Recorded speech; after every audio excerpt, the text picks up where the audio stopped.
What's up, y'all? It's Brian with Connor Productions, and today I'm bringing y'all another video comparing the M1 and the M1 Max. Today we're back in Resolve, and we're going to be comparing the two with the Magic Mask feature in Resolve. So let's get into it. All right, so we're going to start right here in the M1, and we're going to add a node. And what we're going to be trying to do on both of them is using the Magic Mask to make the bride and groom black and white while everything else is in color. So we're going to go to the Magic Mask, make sure we're at the beginning of the clip. We're going to make a mark right here on the groom, make sure our overlay is on, and make a mark on the bride. And we're not going to get it perfect. We're literally just seeing how well this plays through. So we've got our marks now, and we are going to press the play button and let it go through.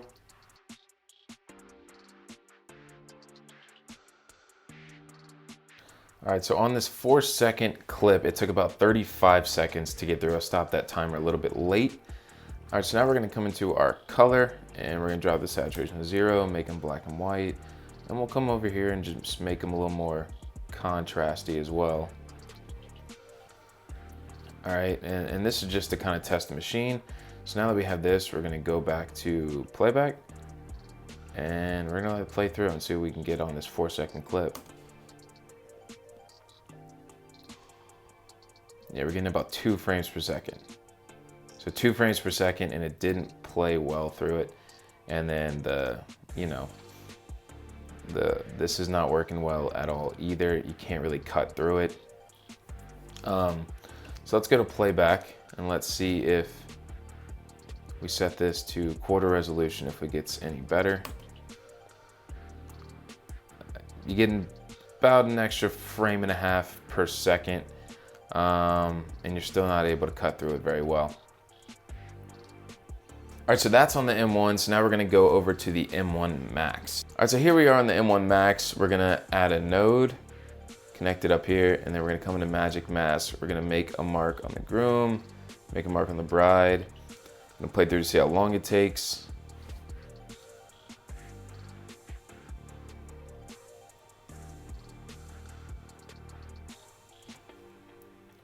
So about 8 seconds on the M1 Max compared to the 35 seconds on the M1. That's a really big difference. It also went way more smoothly. So now we're gonna go to the colors. We're gonna drop our saturation to 0. And then we're gonna add just a little bit of contrast. Once you have that, we're gonna come to the playback page, and you're getting about 12 frames per second. And then if you drop it to quarter resolution, you're getting about 14 frames per second, so not much better. But scrubbing is a lot better on this. So you can really see how that clip looks by scrubbing. As opposed to on the M1 right here, there's scrubbing is not good. But so yeah. So there you have it. The M1 Max is definitely better when it comes to Magic Mask. They're both still not gonna play through very smoothly. But you have people with RTX 3090s that can't get Magic Mask to play through smoothly. So I wouldn't count the M1 Max out because of that. But 35 seconds to 8 seconds in terms of actually making the Magic Mask happen, that's a big difference. And then being able to scrub through really smoothly is also a big deal as well. So you're just gonna have to base your decision off how important saving that time is to you. So yeah, that's all I have for you guys. If y'all have any other questions, y'all can leave them in the comments or even suggestions for other videos. I'd be more than happy to do them. So yeah, thanks for watching.